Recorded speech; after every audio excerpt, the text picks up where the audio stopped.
Hello friends, मेरा नाम है डीडी कुमार दास और आप देख रहे हैं आर के एजुकेशन एंड टूर, जहाँ पे आप नॉर्थ ईस्ट के और स्पेशली असम के जगहों के बारे में जानेंगे। आइए आज हम असम के जोरहाट जिले के बरभेटी नामक एक धर्मीय स्थान के बारे में जाने। आप लोग जानते ही हैं, अहोम साम्राज्य की स्थापना चाओलुंग सुकाफा ने 13वीं शताब्दी में की थी और ये साम्राज्य 600 सालों तक चली थी। हम सभी जानते हैं किस तरह वीर लासित बरफुकन ने सरायघाट की जंग में मुगलों को हराया था। पर अब जानते हैं किस तरह अहोम साम्राज्य की पतन हुई थी। इतिहास गवाह है, दुनिया में कोई भी साम्राज्य अधिक सालों तक नहीं टिके।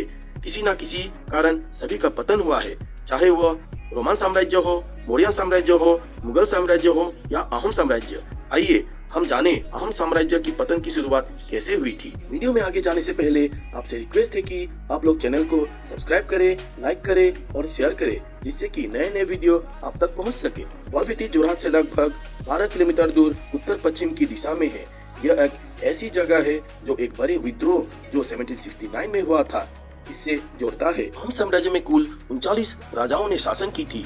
इनमें से सुकाफा, सुहुंगमुंग, प्रताप सिंह, उदयदित्य सिंह उल्लेखनीय हैं, जिन्होंने अहोम साम्राज्य की मानचित्र को बढ़ाया था।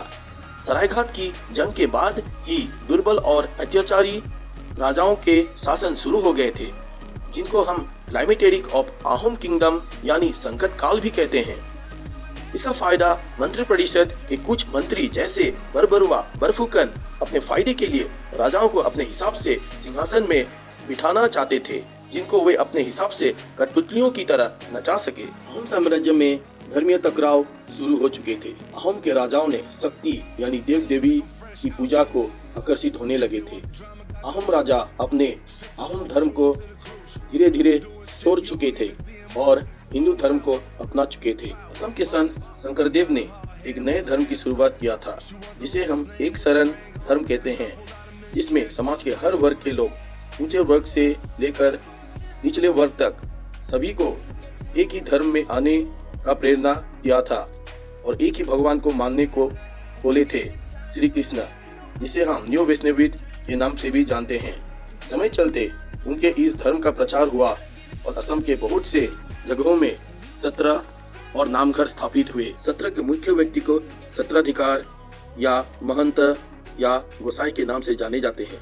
पर समय चलते जाति का भेदभाव कम नहीं हुआ और निचले वर्ग के लोग इस धर्मीय शिक्षा से वंचित रहे। फलस्वरूप अनिरुद्ध देव सन 1601 में महामौर्य सत्र की स्थापना की, जहाँ के शिष्य शूद्र जाति और अन्य जनजाति के लोग थे, जैसे कि मोरान, ओइबर्तस, कसारिस, सुतियस और अन्य कई लोग। यही महामौर्य लोग शिष्य बाद में अहोम साम्राज्य को चुनौती दी। महामौर्य विद्रोह हुआ, जिससे पूरा अहोम साम्राज्य की गरिमा को हिला दिया था। इनको महामौर्य क्यों कहते हैं? इसका दो रीजन है, यानी दंत कथा। एक के अनुसार अनिरुद्ध के शिष्य माजुली द्वीप के एक झील के किनारे रहते थे और वे लोग एक तरह के मछली पकड़ते थे, जिसको मोआ कहते हैं, इसीलिए इनको मोआ मौर्य कहते हैं। और एक दंत कथा के अनुसार एक बार अनिरुद्ध ने अपने माया से एक सांप को मार डाला था, इसीलिए माया मारा कहते हैं। धीरे धीरे महामौर्य सत्र के शिष्य बढ़ने लगे, क्योंकि असम में जनजातियों की जनसंख्या ज्यादा थी और महामौर्य शिष्य अपने गुरु यानी महंतस को अपने भगवान जैसे मानते थे। वे अन्य राजा और सत्राधिकारों को नहीं मानते थे। यही कारण था अहोम राजा जो शक्ति के पुजारी थे, पर अन्य सत्राधिकार इनसे ईर्ष्या करने लगे। ये लोग राजा के कान भी भरने लगे कि एक दिन ये महामौर्य शिष्य राजा के सुप्रीमेसी को भी चैलेंज करेंगे। बस यही कारण था राजा अब इन पर अत्याचार करने लगे। राजा सुरामफा ने मायामारा गुरु नित्यानंद महंत की हत्या की थी। वैकुंठ देव महंत की हत्या गदाधर सिंह ने किया था। रानी फुलेश्वरी कुंवरी, जो शिव सिंह की पत्नी थी, उन्होंने एक बार देवी को बलि चढ़ाए रक्त से मायामारा गुरु को तिलक लगाया, जिससे मायामारा गुरुओं की बहुत ही निंदा हुआ था। महामौर्य विद्रोह का तत्कालीन कारण कीर्तिचंद्र बरबरुआ था, जिन्होंने महामौर्यों के ऊपर बहुत ही अत्याचार किए थे। बस यही सब कारण थे जो एक विद्रोह का संकेत दे रहा था। इसी के चलते महामौर्य के गुरु अष्टभुज देव ने मालो पथार में 1768 ठीक प्रथम महामौर्य विद्रोह 1769 से एक साल पहले एक किले की स्थापना की, जिसको हम बरभेटी कहते हैं। हाँ, यह यही जगह है जिसे गुरु अष्टभुज देव ने बनवाया था। स्थानीय लोगों के अनुसार पूरे असम के शिष्यों को बुलावा भेजा गया। गुरु अष्टभुज देव जानना चाहते थे कि उनके शिष्य कितने हैं। कहा जाता है कि सभी को एक टुकड़ा मिट्टी डालने को कहा गया था इस जगह पर, और देखते ही देखते 6 महीने में एक बड़ा टीला बनकर खड़ा हो गया। इस काम में कुल 8,90,000 लोगों ने थोड़े से मिट्टी डालकर एक बड़ा टीला बनाया। इसके बाद यहाँ पर एक नामघर भी बनवाया गया। हर साल नवंबर के महीने में जब पहला धान का फसल करता है तो उस धान का भोग लोग बोरबेटी में लगाते हैं। असम के दूर दूर से लाखों में लोग यहाँ आते हैं और कीर्तन पूजा करते हैं। इसके बाद ही कीर्तिचंद्र बरबरुआ के तत्कालीन कारण के बाद ही मोहम्मदिया विद्रोह शुरू हुआ सन 1769 में अहोम राजा लक्ष्मी सिंह के शासनकाल में। शुरुआत में अहोम सेना हारने लगे, बाद में फिर लक्ष्मी सिंह को विजय प्राप्त हुआ। इसके बाद अहोम राजा गौरीनाथ सिंह के शासनकाल में फिर से विद्रोह शुरू हुआ। इस बार अहोम सेना पूरी तरह हार गए। Gaurinath Singh governor general Cornwallis से मदद मांगी और फिर कॉर्नवालिस ने कैप्टन वेल्स को विद्रोहियों को सबक सिखाने भेजा। मोहम्मदिया ब्रिटिश के हाथों हार गए और गौरीनाथ सिंह को फिर से सिंहासन पर बिठाया गया। इसके बाद राजा कमरेश्वर सिंह के शासनकाल में फिर विद्रोह शुरू हुआ, पर इस बार मोहम्मदिया पूरी तरह हार गए। अब हम एक और टीले को देखने जाएंगे जो बोरबेटी से थोड़ी ही दूर पर स्थित है। इस टीले को तिंगतिंगा भेटी कहते हैं।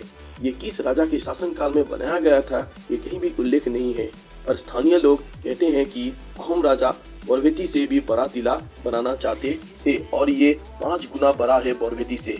इससे राजा ये जताना चाहते थे कि राजा के लोग मोहम्मदिया से ज्यादा हैं और भविष्य में राजा के सुप्रीमेसी को चैलेंज ना करे। ये एक तरह का चेतावनी था। मोहम्मदिया विद्रोह के बाद साम्राज्य संभाला ही था कि फिर से इंटरनल कॉन्स्पिरेसी शुरू हो गया। पहले की तरह मंत्रियों ने फिर से अपना अपना कठपुतली राजा अपने हिसाब से बैठाना चाहते थे। इसी के चलते देशद्रोही मदन बरफुकन ने अपने स्वार्थ के लिए बर्मीज राजा को असम पर आक्रमण करने का न्योता भेजा। बर्मीज अहोम सेना को हराकर असम को अपने कंट्रोल में ले लिए। इसके बाद बर्मीज ब्रिटिश टेरिटोरीज को भी अटैक किए, जिससे एंग्लो बर्मीज वार शुरू हुआ।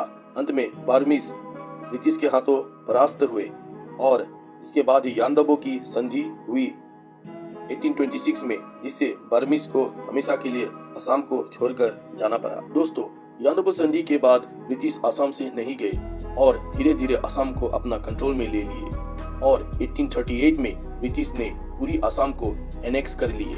इसी तरह 600 साल का अहोम साम्राज्य समाप्त हो गया। अब हम तिंगतिंगा भेटी देखने जा रहे हैं। रास्ता इतना अच्छा नहीं है और हम उबड़ खाबड़ रास्ते से होते हुए हम तिंगतिंगा भेटी की ओर जा रहे हैं।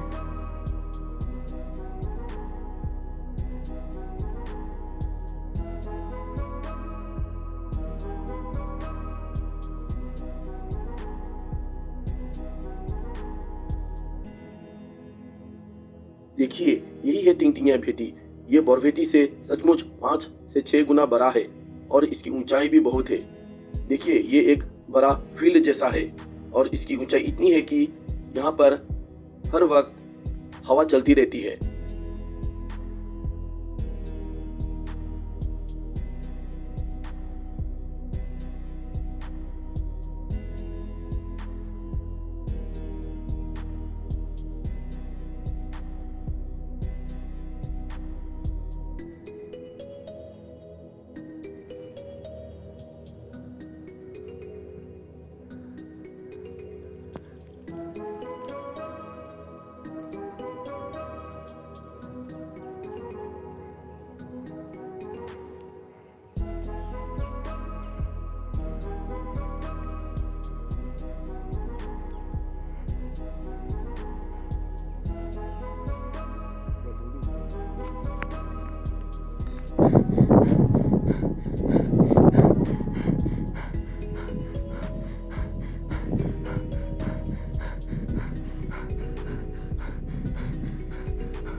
आशा करता हूँ आप लोगों को वीडियो अच्छा लगा। आज के लिए इतना ही।